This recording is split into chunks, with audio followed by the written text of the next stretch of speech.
sharafini hujumda himoya qiladi. Hushtak chalindi. Dostonbek Rahmonov o'yinni boshlashga ruxsat berdi. Birinchi turni diskvalifikatsiya sabab o'tkazib yuboradi. Qizilqumda esa bunday holat yo'q va darvoza tomon yo'llangan ilk zarba.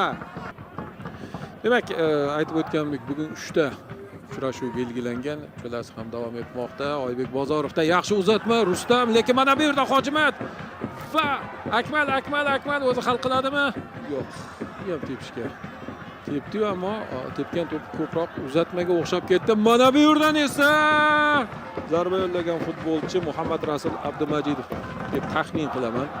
Bugun birinchi turda Kamoliddin uni asosiy tarkibda tushirdimi? Demak, unga nisbatan ishonchlar anchagina boshqacha va hozir Qizilqumdan hujum, Qizilqumdan zarba va Islom Kenjaboyev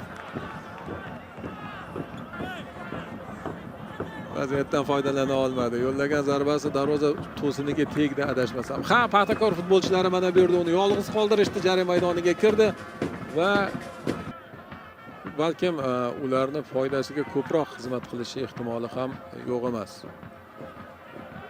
Yana qoidabuzarlik, Alijonov qoidani buzyapti.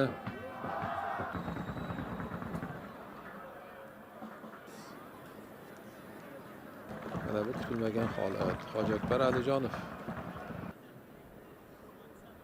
Islom Anvarov, Said Umarxon, Said Nurullayev ijara asosida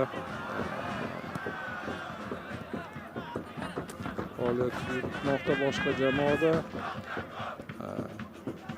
markaziy himoyada faoliyat yuritardi. Bugun esa tayanch nuqtada Turdimurodov harakat qilyapti. Rustam,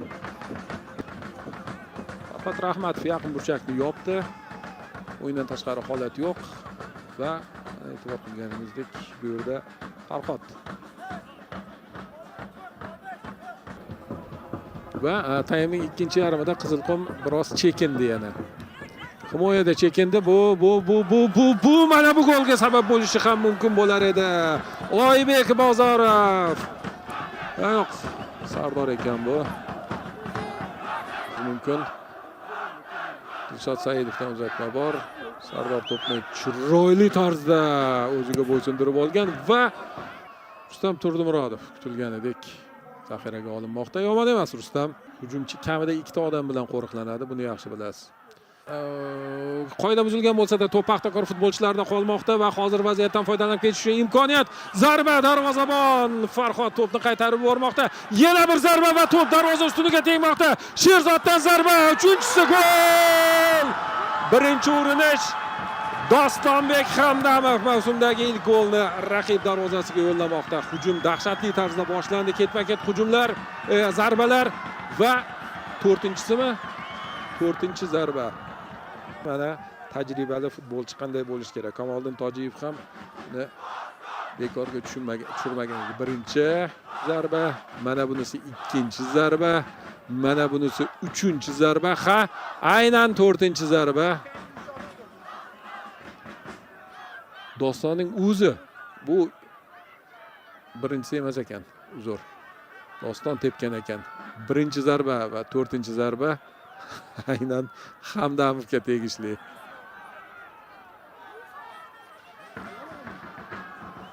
Farhod Rahmatov hammasini to'g'ri bajardi. Mana bu yerda ham faqat ushlab qolishning imkoniyati yo'q edi. Eng ko'p hop kulminatsion nuqta bo'lishi mumkin va darvoza tomon yo'llangan zarba. To'p darvozaga borib tushishiga ozgina qoldi. Mana sizga Akmal Rustamovdan o'ziga xos qo'llanma. Jigauri. Kombinatsiyaga qarang. Hamma chalg'idi.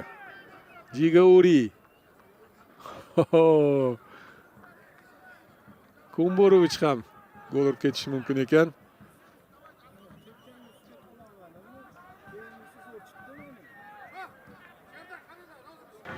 Mahoratli futbolchilarga ega va shu sababli ham Sherzoddan zo'r uzatma va xavfli vaziyat bo'ladimi? Bor, lekin yana Doston Hamdamov ikkinchi taymda gol o'tkazgan bo'lsa-da nechta vaziyatdan qutqarib qoldi. Mana bu yerda esa Qizilqumdan hujum. Aleksey Shebutin. Masala qolgan jamoalarda bu qanday ko'rinish oladi? Bu qiziq. Lekin Qizilqum ham har doim qarshi hujumda o'ynamasligi aniq xavfli vaziyat va Pyotr 2-0. Barzheshek dastlabki o'yinning o'zidayoq gol urmoqda. Ana endi Kamoliddin Tojiyev yengil nafas olsa bo'ladi.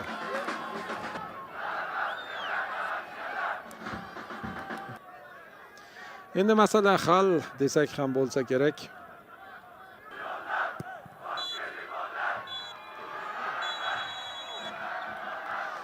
Toshkentlik muxlislar mazza qiladigan o'yin bo'ldi. Paxtakor o'z uyida birinchi turda Qizilqumni 2-0 hisobida mag'lubiyatga uchratib, 3 ochkoni qo'lga kiritmoqda. Mana shunday natija bilan yakunladi Toshkent jamoasi ilk o'yinni.